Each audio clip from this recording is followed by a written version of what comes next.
Hello, my friends. Today I'm going to be talking about ways to include lots of figures in your scenes. And the figures could be people, they could be vehicles, they could be plants, they could be rocks, or they could even be buildings. Um, the big problem when you start to include multiple figures is the polygon budget of your scene. Now, polygons are the elemental units of 3D. If we look at over here, we've got a Genesis 8 figure. If we view this in wireframe mode and zoom in, in fact, we'll do a hidden wireframe. So we only see the front wireframes. Hidden line, there you go. All of these little squares, these quads, are all polygons, and sometimes you see triangles as well. And they're shortened to polys and tris, but we're really just worried about polygons.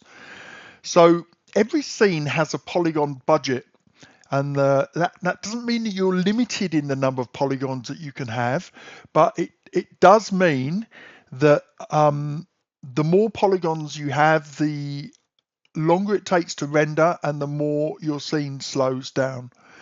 So you'll quickly find, especially in DAS, if you're using an older card, that 4 to 6 characters, maybe 8 at a push, and your navigation around the scene becomes almost unbearably slow.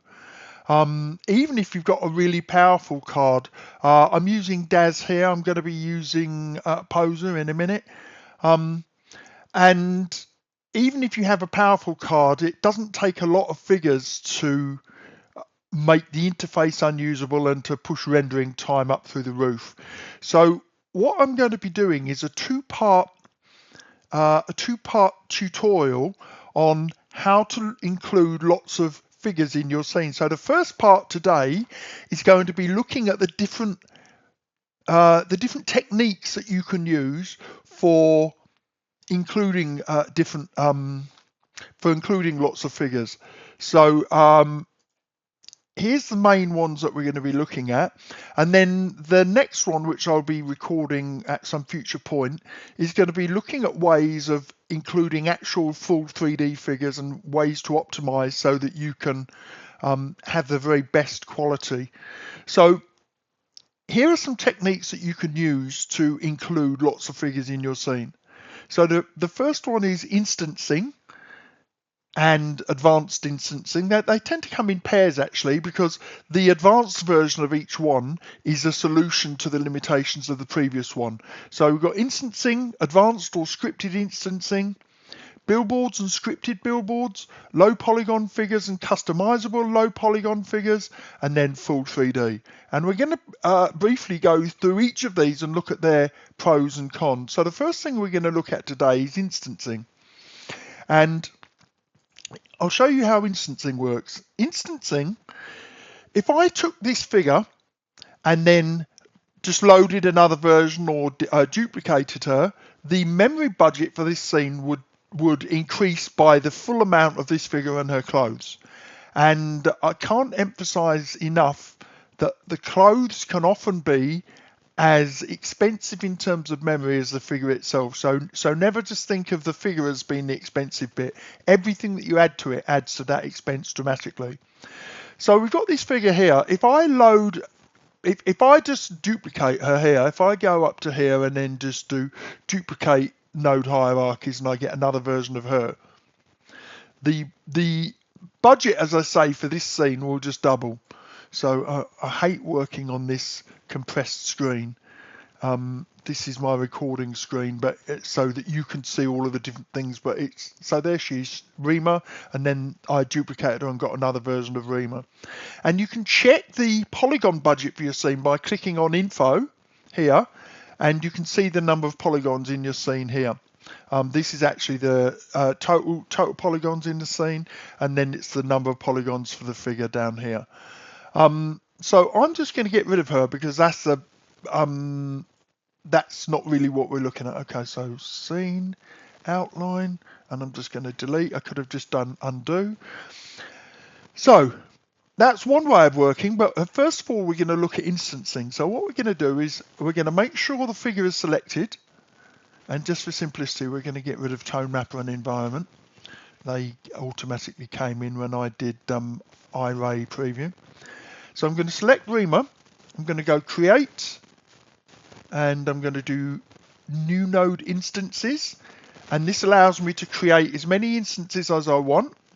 And I'm just going to leave that on default just to show you the principle. And you'll see there, bang, it's instantly created 10 more instances of her. And the great thing is that it only needs to keep in memory the polygon budget for her and then a reference pointer to her. So these figures don't take up as much memory. I don't know if that shows here. Well, it shows the number of vertices, but it doesn't take as much memory. Just take it for granted. It's still slower to render than if you just rendered a single figure, obviously, because it's still having to calculate the lighting for multiple figures. But at least, look here, I mean, I can move around the scene really quickly. It's great. But the problem is, every time I have this figure here, let's just choose an arm here. I can't remember which one is a master, but if I just bend this arm, every single version of the figure changes. So I can't have instances of the core figure, but different colors of the clothes, different poses. And every instance needs to be manually moved around. I can change the scale of them, which at least is something. So if I go, if I take that character there, I can reduce the scale of that character. So this is really good if I'm going to be using trees or rocks or something. It's a good way to get a lot of them in the scene without having to manually create each one. Another thing I can do here is change the orientation. And I can do that on a per figure basis, but I can't change the geometry, and I can't add and I can't change the textures. So another solution, and that's built into DAZ, by the way. Another solution now is so that's instancing. So the advantage of that is that it's built into DAZ Studio. You can include hundreds of figures. It requires much less memory than loading full 3D figures. They all cast proper shadows. You'll see why that's important in a minute. And they can be viewed in any angle. But as I said, you can't change clothes, poses, or figures between instances. And unfortunately, there's no instance technology in Poser. So the next thing is advanced or scripted instancing. And Ultrascatter Pro is the only program I know that does that. I actually don't have that, but it's this program here by Howie Farks, and what it does is it just gives you ways of creating instances with a bit more control. It still doesn't let you change the colors of each one. Like here, he started off with three different color vehicles. It hasn't changed the texture color. But what it does is it changes the rules of how things are scattered. So here, this is a great example. We're in a forest, and he's done instancing of this mist around here, and probably instance of trees as well. And here, the planes of the mist are just billboards, and they all face inwards without having to manually create them. Here's another great thing. He's instanced these trees here, these birds. Here, he's instanced these trees according to the orientation of the slope, I believe. So here, according to how steep the slope is, and here, according to which orientation. So, for example, here you've got a mountain with a front side and a lee side. The lee side doesn't have as many trees, or it has more, whichever way you want to think of it, and it receives more trees here. So it's a really great idea.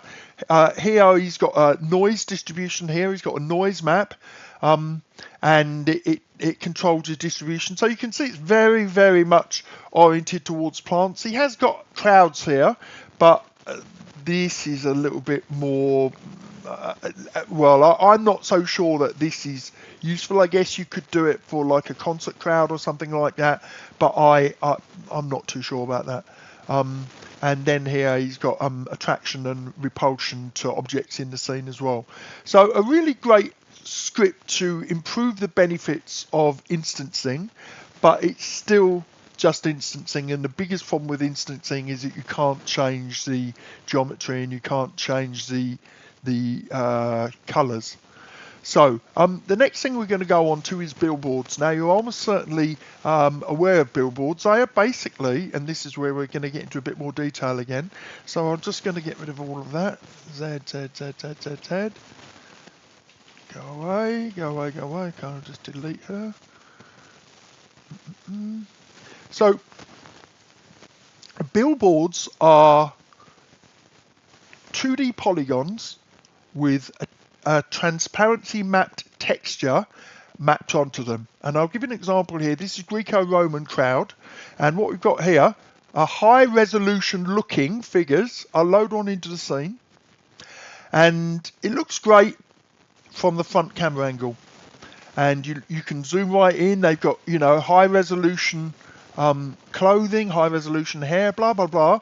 And if we look at it in wireframe, you'll see it's just a 2D plane with a texture mapped onto it and a transparency map to cut it out. And the massive problem with 2D billboards is that they only work from the angle that they're designed to be viewed at. So what I'd have to do is I'd have to turn that billboard to face the camera.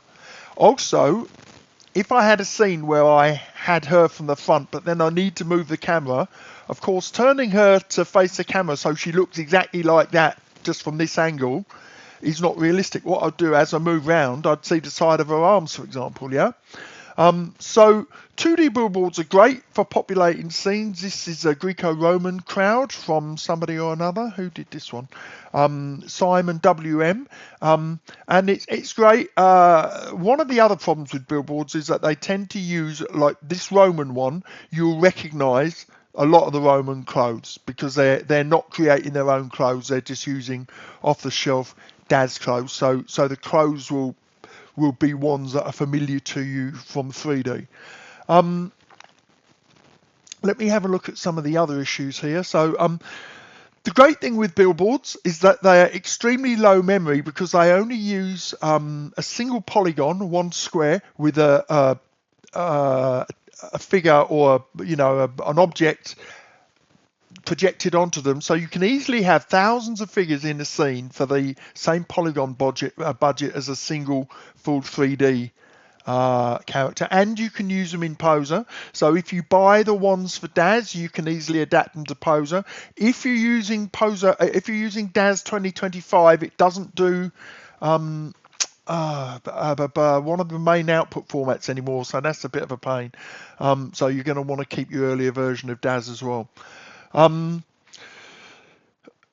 Main cons: you can't change the poses, and generally speaking there aren't a lot of them, and you can't change the clothes. Another one, if I look at this figure, they are lit from whatever position the lights in the scene were set to. So here you can see these shadows, you can see her face, so they're fairly neutrally lit, but you can see there's shadows here, which means that the light was over in this angle. But if you have a scene where the light's over in this angle, these shadows will not be completely correct. And that's a massive problem with all billboards.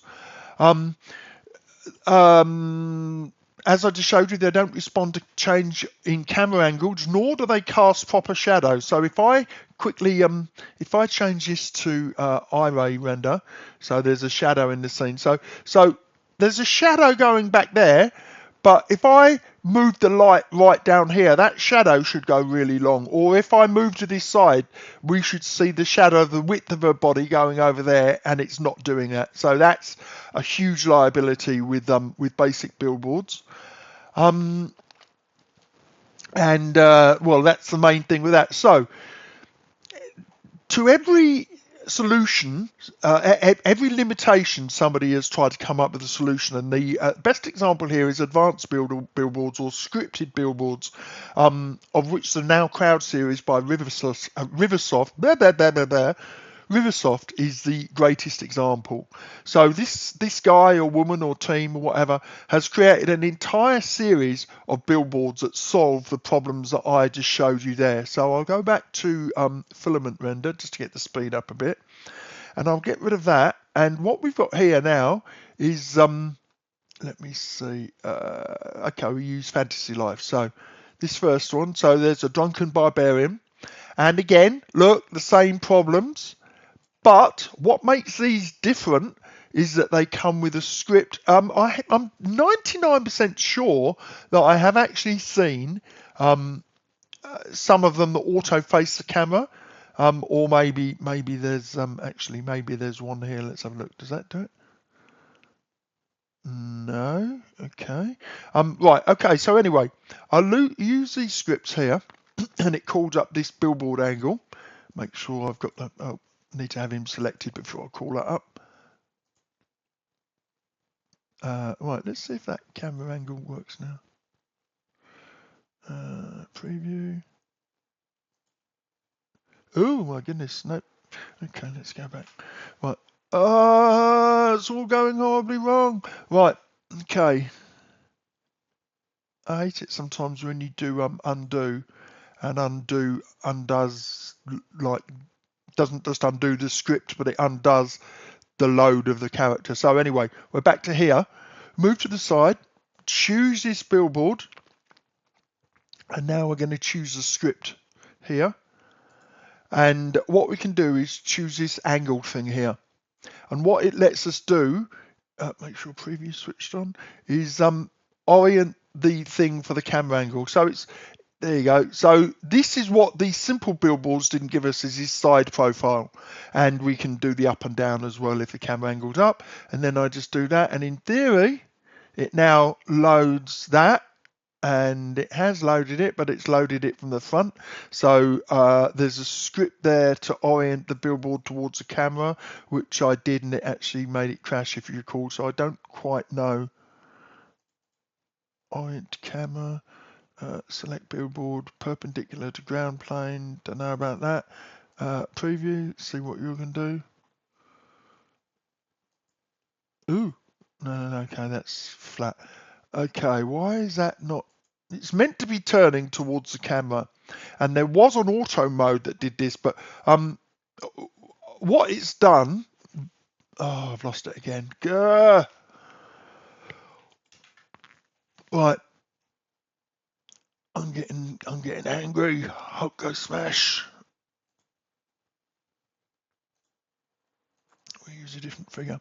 What it's done is it substituted this for a different angle that was aside, which is great. But then what it needs to do is turn and face the camera.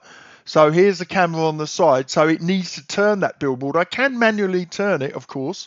So we'll run this script, Barbarian Walking, run the orient script here. So we turn it round there. And what that other option, face camera, should do is turn it to face the camera. Now, I don't know what's going wrong here. I'm obviously doing something wrong, or the script is broken.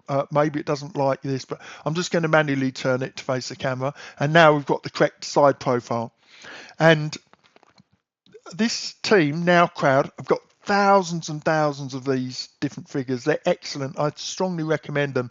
They're a great way to fill your scene with low polygon background noise. Or if you, another great thing about these is that they mean that you don't have to buy the clothes that are on these textures. Like, supposing you're doing a barbarian scene and you've got one great barbarian set for the guy in the front, you don't want to buy 50 different sets of clothing to fill your background people.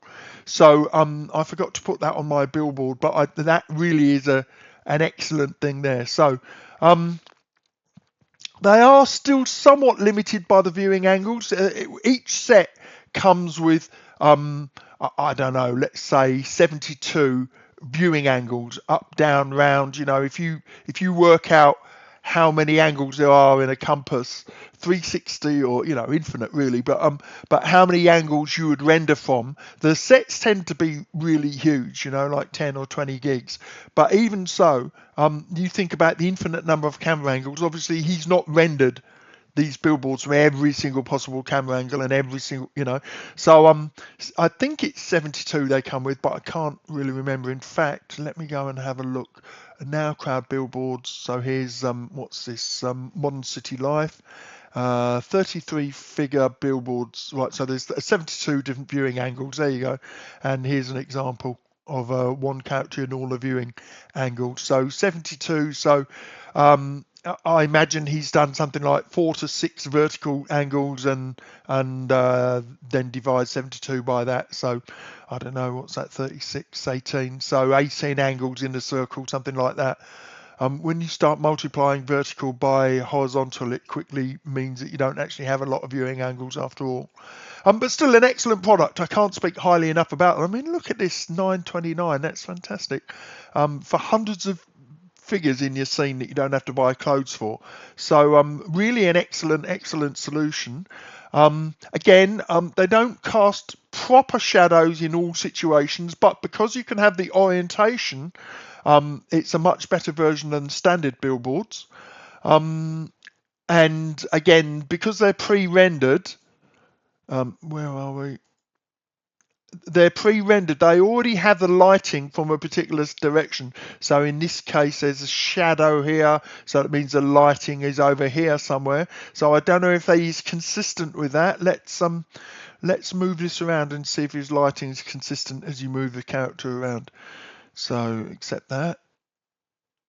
So here the lighting is above and kind of in front. So I'm not sure if his lighting's even. Oh yeah, look, here's dark shadows here. So yeah, so the lighting is consistent. But if you wanted to have the lights over here, then this is not going to work. Or if you want to have the lights down here to create some horror lighting, mood lighting, that's not going to work. It will pick up colors of your lighting. So supposing you were doing, red lighting for a horror scene or green for woods or something, they will react to the color just like any normal full 3D figure, but they won't react to the shadows in your scene. So anyway, what else did I have to say about that? Right, okay, so now, I really do recommend those, by the way. So now we're going to move on to low poly figures. So low polygon figures, basically, we talked about the polygon budget. Well, let's get rid of you. We talked about the polygon budget of a figure. So let's do Genesis 8 female, for example. We had one loaded, didn't we? But it doesn't matter. Right. So we've got a Genesis 8 female here. I could, by the way, I just clicked front here and it would have just snapped straight to the front view. And if I look at the wireframe version of that, hidden line, so you only see the front wireframes, you can see the polygons that make up that character. Again, she's made up of quads. Now, if I use a low poly solution, so there's, let's see how many polygons we've got there. So I'm in info. If info is not already loaded there, what you can do is go to Windows, Panes, Tabs, and I think there's an info there, scene info. Panes, Tabs. Oh, it's just scene, and info is part of that tab straight away, I guess. Right, so we can see here, so her budget is around about 67,000 polygons in that figure. So if I now go to a low polygon person, let's have a look, low poly person, let's have a, okay. I'd rather not jump straight to that one.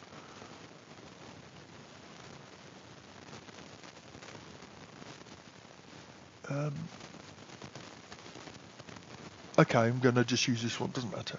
Right, so here's a low poly person, and you can see straight away, I really hate having to work on this low resolution window, but I'm using a partial window on an ultra wide monitor so that I can be doing other stuff off the side. Right, okay, so here's my low polygon figure, and that takes up 3,000 polygons compared to her, which was, what was it, 70,000?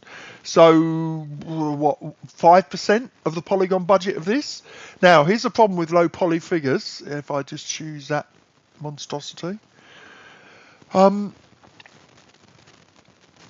Just move it across where you can see it in comparison. Okay, ready to have your eyes burned by this. Oh my God. Right, so, this is the worst of the worst. In fact, I'm going to go to Poser to show you because this is a worst case scenario, but it does serve a purpose. So here's a low polygon scene in Poser. This is from a great person called Green Pots who does a lot of school and college stuff and a lot of low polygon stuff. And this is a low polygon crowd, and this is exactly the problem with low polygon stuff. It looks really, really shit.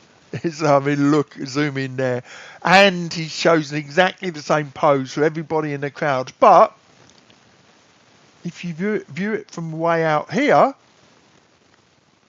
then that's not so bad. And you can. The great thing is you can still rotate around it like a normal scene. Low polygon stuff is not designed to be seen in the foreground. Now the trouble with his is that he's really, really unimaginative, and he's given, they're in the crowd, but he's given every single person in the crowd exactly the same pose. He's changed the clothes to give them some variety. You can load these figures in individually, but and they're super, super low poly. Let's have a look at hidden line here. Look how I mean, this polygon budget's absolutely insanely low. Probably less than 200 polys per figure. Probably even not even 100, in fact. But his textures are a little bit higher resolution than the other ones on DAS. One of the problems with low poly figures, apart from the fact that you absolutely can't move the camera in close, is that they don't have a lot of different textures, and they're all in the same, whatever poses. Like for example, if I go to the shop for low poly crowd creator, so this is the low pi one, and you'll see that there's actually loads of different poses here. And look at this distance. I mean, I would call that middle distance, right? So that doesn't look bad. I mean, this character is a high poly character, but all of these in the crowd, you wouldn't know that they were low poly. There's no jagginess around the edges, or you can't see the textures have failed. They're all in different poses. So done right, you can actually get really really good use out of them. But if we go to this Bleacher, people, oh my god, that looks awful. I mean, you should never be having the camera this close. And he's just completely unimaginative about their poses. There's 540 figures, but they all look shit. Okay, so there's some cheering ones. Okay, let's see if there are different. Okay, so he's got sitting and cheering. That's his two poses. I mean, I can only imagine this 2013. Okay, we'll forgive him that because it's oh, there you go. 1, 2, 3, 4 different poses. But so saying there's 500 bazillion figures up, that they all look the same is a bit shit. But fair enough. That's 13 years ago. Nowadays, technology's moved on a lot more, and he'd probably include lots of different ones. But at that distance, kind of usable, barely. But at least it works in Poser and DAS. So low poly figures. Massively lower memory requirements. Remember that low pi one that I showed you was 3,000 polygons compared to 70,000 for a fully clothed Genesis. Oh no, she wasn't even clothed, was she? That Genesis figure wasn't even clothed, and that's 70,000. You put clothes on her, you'll almost certainly double that, if not treble it. So you can have this fully clothed for the same polygon budget for 3,200 polys, and to fully clothe her is going to be 150, 200, 300,000 polygons, and each polygon takes up more memory. So other benefits, they do cast pop-up shadows. You can move the cameras around, and there are solutions that work for Poser. Even the ones that work for DAS, you can convert to Poser quite easily. I wish I could remember the name of the export technology that used to be in DAS Studio 3 4.24, but they've taken out in the 2026 version. It'll come to me later. I'll put it on the screen. So the big problem with low poly figures is that you can't really change your clothes. Maybe there are different textures, but generally, you're stuck with what you get. They look awful at close viewing distances, and there are very few poser offerings. And here's a couple of people who do them. Low res people running by Power Age. So this is a much better quality product. Let's go up to here. There you go. Well, this is a movement of mass, which is Power Age again, and you can see these look a lot better. They're low, but they're not as low as the ones by Green Pots. When was this made? This was made in 2021. So there you go. Technology's moved on, I mean, it's $7.50. Who the heck can complain about that, you know? And there's enough variety there that looks like random people. You know, generally what I do is look for a colour like this green colour of the shirt and then see how many times that's duplicated. And that's a big giveaway. Or this really bright yellow shirt, 1, 2. You know, he's not had to duplicate too many times. You know, when you look at a texture and the texture on the model on the ground very often duplicates as it goes. You know, it tiles, and you can see the tiles because they are distinct features that you recognise. And it's the same with mass poly crowd things. Your eye picks up certain things that duplicate. Like I perhaps might not have something really bright like these yellow things. Your eye is drawn to the yellows and the reds. So these more neutral colours your eyes doesn't pick up so easily. Anyway, moving along, what's next? Advanced low poly figures. So this is the only company that I know of that does them. So this is the low poly person, and this is a fantastic solution that gives you the benefits of a really low poly figure and the versatility of limited posing and limited texture changing. So here's the basic figure, and now you can choose different hairstyles. You can make them male, or well, of course it would help if I had the right figure selected.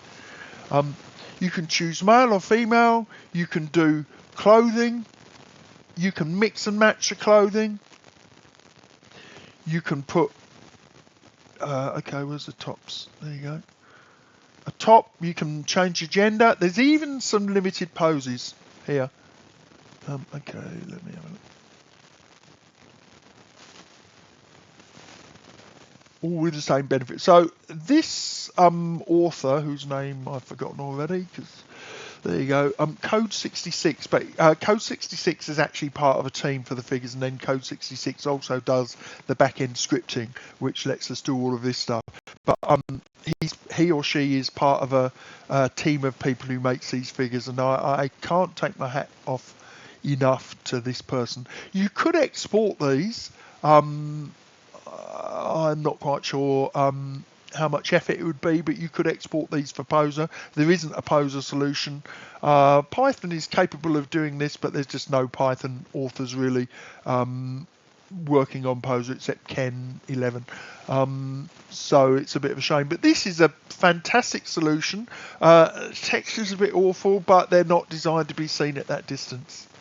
You know, yeah. Start moving them back. There you go. At that distance, perfectly fine. Yeah. So very good solution, and I'm not sure. Can't remember how much they were. Let's have a look. Low poly crowd generator, 2250 down from 56. And then there are a load of scripts to handle the distribution of these as well. So you can do a lot more with them. I won't go into detail on that, but I think that's an excellent solution if you want low poly figures that actually cast crowds and interact with the other stuff in your scene. So as I say, there are also advanced scattering scripts, and the scripts don't work in Poser, but really that's a Poser problem, not a problem with the technology here. Okay, and now the final solution is full 3D, and I may have to come back. Okay, I'm just going to load a scene, but it's going to take ages to load, so I'm going to have to come back. Okay, I'm back, and what we have here, I'm working in Poser now, is a scene with 16 fully clothed figures, a highly detailed background set, a bunch of props and animals and clothes and everything. And just to give you an idea, this scene, many people write with clothes, look at that size. This is compressed 1.13 gigabytes. Even without clothes, the same scene, 550 megs. So scenes like this are enormously demanding on your PC. If I go to the main camera, I should have just pressed M, and start moving around, you can see that's kind of jerky. Now I've got, not to boast, but a fairly decent PC, and even for me that scene is unwieldy. But just the file size alone makes that pretty difficult to handle. And my second tutorial, which is going to come up in a few weeks probably, is going to be how to create scenes with dozens or hundreds of people. I think, did I say 16 people in this fully clothed? But anyway, whatever. Let's just talk about some of the benefits. Obviously, the benefits is that you can use it equally well with Poser or Daz. In actual fact, Daz handles lots of people far worse than Poser does. Every figure in the scene reacts properly to lighting. So when we go back to that scene that I did there and switch to my camera, well, it doesn't matter. I mean, I've got a single light here plus a HDRI, and the single light down here is casting shadows. It's an infinite light casting shadows. I heard Jay Veslui, I don't know how you say his name, but he's a fantastic guy. He does the tutorials for Daz, and he said in a tutorial a few years ago that nobody uses infinite lights anymore. They use mesh lights instead. And I'm going to have to question him about that, because it's an interesting statement. But anyway, the point is that the lights coming in from here are reflected on the surface. Every single shadow, it's not just shadows casting off the feet of characters. It's shadows casting off the clothes and on the faces, and in these that give the sculpted shape of the characters that are what make the character, that really make the lighting work. And when you have pre-rendered figures, you lose that. I mean, obviously they're pre-rendered with shadows, but they don't react to the lights of your scene. We'll be talking about how to make this scene, and in fact probably adding another 20 figures to this in the next tutorial, but for now it's just an example. So you get, imagine Disney or DreamWorks or someone like that, making Shrek or any one of those excellent movies that they make. They use full 3D characters. They don't mess about with billboards or low poly figures, or maybe in the distance low poly, but they use full characters for anything close to the camera. Actually, I didn't talk about it. There is actually another technology which I'm not sure exists in either Daz or Poser. If it was going to exist anywhere, it would be in Daz, but it would be a full character, but with a dynamic level of detail. So what that means is that the further from the camera the figure goes, the lower the polygon count, and it automatically dynamically changes the model as it moves further from the camera, so that you're not wasting polygon budget on a plant here that nobody can see. It's a great solution. I don't know if anything like that exists, but anyway. So talking about this full 3D scene, great benefit. It works equally well with Poser and Daz Studio, reacts properly to light, casts proper shadows, and you have full control over Poser's hair and clothes. Now, I didn't put this in the negatives. I forgot to do it, but obviously for every piece of hair and clothing for each figure that you add, you need to have purchased that or created that item, so it can quickly get expensive. Like that scene there says probably $500 to $1,000 worth of items in it. So just a guess, I mean, maybe a bit less than that, maybe $300, but still, not a throwaway, not inconsequential. So it can get expensive. Here's the main con. If you have a fantastic graphics card and a lot of memory and a decent CPU, you still will find that navigation around the scene will very, very quickly get extremely slow, unusably slow after a very short while. Now, on Poser and on Daz, you can mitigate that to a certain extent. For example, on Poser, you can change for, I believe it's one of these does box rendering. I never use it, but there. So you can do box rendering, so it replaces the characters with boxes, or you can change for one of these lower detail modes like hidden line or wireframe or something like that. So they're a bit quicker to navigate.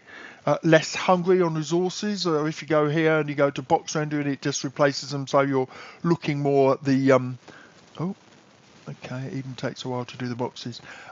You're looking more at the massing of the figures. Okay, there's a problem with box rendering.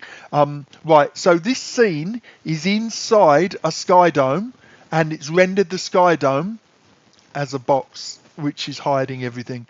So what I would need to do is hide the sky dome wherever that is. Let's see, Terra Dome, body, hide that. Ooh, what on earth is this? There's another sky dome around it somehow. Oh, right. They've also done groups and stuff that are obscuring this. This is, right, these are trees, but they're, you can see how quickly box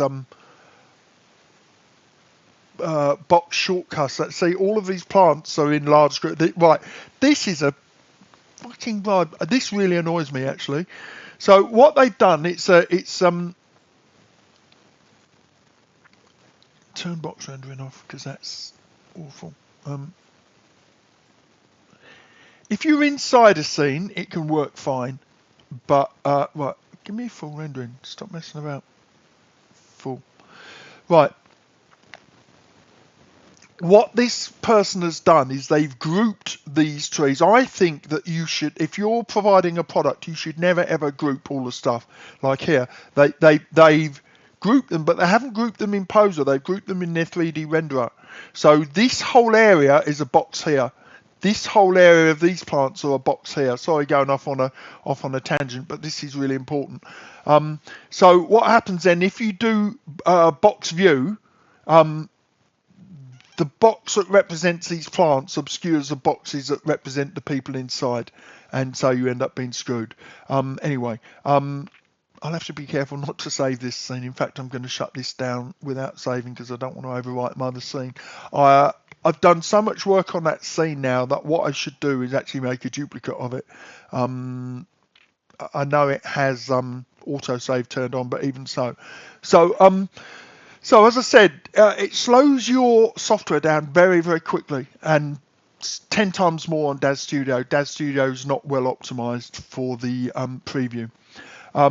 You can run out of rendering menu with just a handful of figures, especially if you're using, say, an older card like a 980 or a 1000 series 1080, for example. But even a 20 series card, well, even my card, you can run out of memory on. But you know, cards that have got 8 gigs of memory, GPUs that have 8 gigs of memory, or maybe even 4, you'll run out of memory, or systems that only have 4 to 8 gigs of memory. Really, you should be running 16 gigs on your graphics card, 32 gigs in your PC now of system RAM. Excuse me. And you should also be running on NVMe's or SSD hard drives if you can. Not hard drives, obviously, because they're hard drive refers to a physical drive, but that doesn't matter. It's the type of storage. Right, so you might find it literally impossible to render more than 10 closed figures. Your system might not be capable of doing it. Here's one. It can make your software very unstable, and it's no preference here for whether it's DAZ or Poser. They both crash when you start to put the number of figures up. Very commonly, what will happen is you'll in Poser you'll right click to select a figure and it'll crash. In DAZ you'll go to render and it'll crash.